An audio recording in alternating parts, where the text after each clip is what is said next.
大家好，用 Shoki 啊！今集繼續講大家的日本語中級一第5課嘅文法。想講呢條句型，動詞意向型加 toshinai，表示第一人稱以外嘅人無意做被期待嘅動作啊。有時可以帶有不滿嘅情緒添嘅喎。好，舉下例子咯。妻は紅茶が好きで、お茶やコーヒーを飲もうとしない。妻は紅茶が好きで、お茶やコーヒーを飲もうとしない。解乜嘢啊？我太太啊，因為鍾意紅茶，所以佢無意飲茶啦、咖啡啊。我太太係第一人稱以外嘅人啊嘛。好啦，佢係無意做被期待嘅動作。被期待嘅動作就係飲茶啦、咖啡，佢無意做呢個動作啊。呢一條嘅例子就冇帶有不滿嘅情緒嘅喎。好，第二條例句。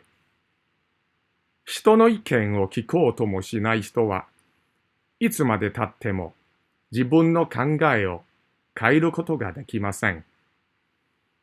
人の意見を聞こうともしない人はいつまでたっても自分の考えを変えることができません。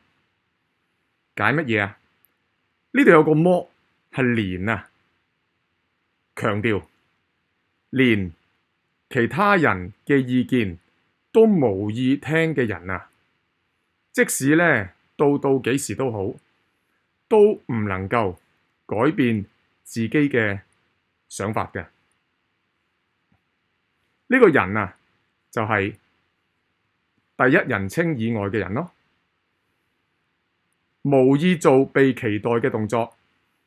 呢一個例句入邊，乜嘢叫做被期待嘅動作啊？聽人嘅意見咯。好啦，有時可帶有不滿嘅情緒啊嘛。咁呢句有冇不滿嘅情緒啊？有，就係話啊，呢啲人呢就唔聽人嘅意見，咁咪責難緊呢啲人咯。好啦，暫時講到呢度啦，有問題可以喺留言欄問我，同埋訂閱分享頻道喎。唔該，拜拜。